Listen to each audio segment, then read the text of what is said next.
안녕하세요. 안녕하세요. 여러분들과 식품위생학을 같이 공부할 김지연입니다. 그래서 여러분들 이제 뭐 식품위생학 같은 과목은 뭐 식품위생학 어려운 게 크게 없죠. 뭐 계산을 하거나 이해를 크게 요하는 과목은 또 아닌데 또 자잘하게 공부해야 될 것들이 또 되게 많은 과목이 뭐냐면 위생이에요.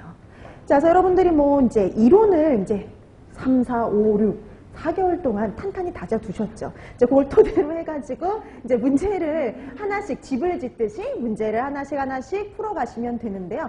그 다음에 이제 뭐 그 이론을 완벽하게 못 해놨더라도 문제를 풀면서 다시 한번 복습을 하는 거죠. 그래서 여러분들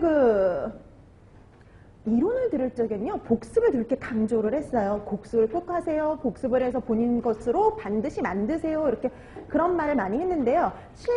이론에서 강조할 건 뭐냐면, 복습만큼 되게 중요한 게 바로 예습입니다. 그래서 반드시 여러분들 진도 나가기 전에요, 문제를 다 풀어오셔야 돼요. 그러니까 이것도 이제 단체급식하고 비슷하게 한 10장 정도 풀어오시면 수업을 진행하는데 상당히 도움이 될 수가 있어요. 그래서 여러분들이 만약 그걸 안 해오시면은요, 정말 받아쓰기예요. 팔만 아파요. 3시간 내내 팔만 아프다 가거든요. 그래서 여러분들이 반드시 문제를 풀어오시고요. 여러분 또 이렇게 문제집에 시중에 나와 있는 문제집 같은 것들을 구하기도 힘들어요. 그렇기 때문에 풀 수 있는 기회, 본인의 실력으로 그다음에 본인이 한번 답을 작성해보는 아주 좋은 기회가 될 수 있기 때문에요. 문제는 꼭 풀어 오셔야 됩니다.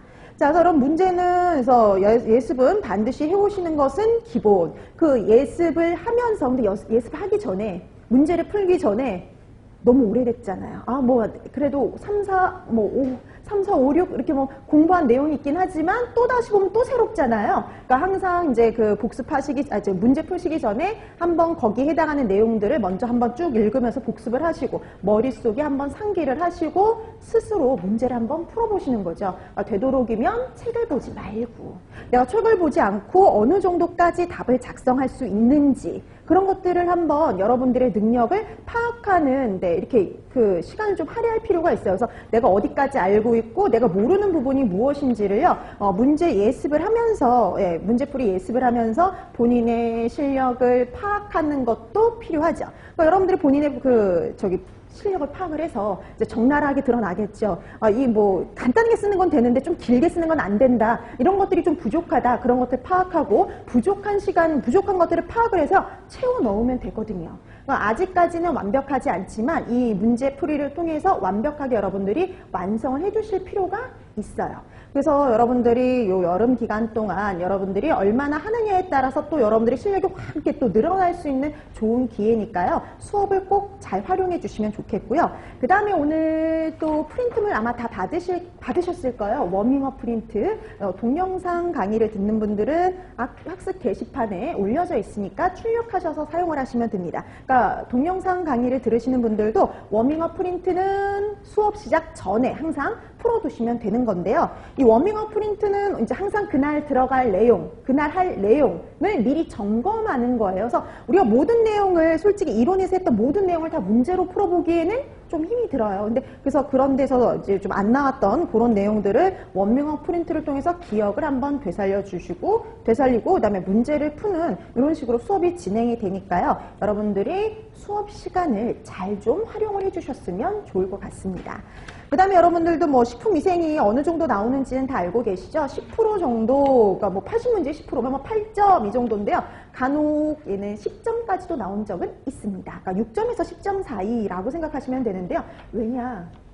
논술형으로도 나오기도 하거든요. 식품위생은. 그래서 식품위생 단체급식 같은 경우에는 단독으로 뭐 논술형 문제가 나오지 않거든요. 근데 식품위생은 단독으로 논술형 문제도 실제 나온 적이 있습니다. 그렇기 때문에 뭐 6점에서 한 10점 사이 그 정도 분량이다라고 생각하시면 될 것 같아요. 그런데 뭐 그렇다고 해서 되게 막 차지하는 비율이 높거나 그렇지는 않은데 그래도 공부해야지 맞을 수가 있으니까 여러분들이 그런 걸 감안해 주시면 되겠고요. 그 다음에 이제 얘도 마찬가지로 이렇게 아주 깊이 있게 할 필요는 없지만 폭 넓게 여러분들이 좀 공부를 해 두실 필요가 있었어요. 자, 그래서 오늘도 식품위생도 마찬가지로요. 단체급식처럼 먼저 오늘 할 내용에 대한 워밍업 프린트부터 확인을 하고요. 그 다음에 이제 문제풀이 하나씩 나갈 텐데요. 자, 우리가 이제 오늘 기본적으로 이제 할 게 뭐냐면 미생물의 종류와 특성이에요. 여러분 미생물의 종류와 특성, 미생물들 기억나시나요? 세균, 뭐 곰팡이, 효모, 바이러스 이런 것들인데요. 각각의 어떤 종류들이 있고 특징들이 어떤 것들이 있는지를 파악하셔야 되는데 이런 것들은 나중에 뭐랑 또 연결이 되냐면 부패세균들하고 또 연결이죠. 그래서 어떤 식품에 부패세균은 누가 있는지를 파악해 주시는 것이 필요한데요. 세균, 곰팡이, 효모, 바이러스 이 중에서 제일 중요한 건 뭐냐면 네, 세균, 제일 종류도 많고 제일 시험 문제에 나올 가능성이 높았던 게 세균. 그 다음에 곰팡이 정도다라고 생각을 하시면 되는 거였죠.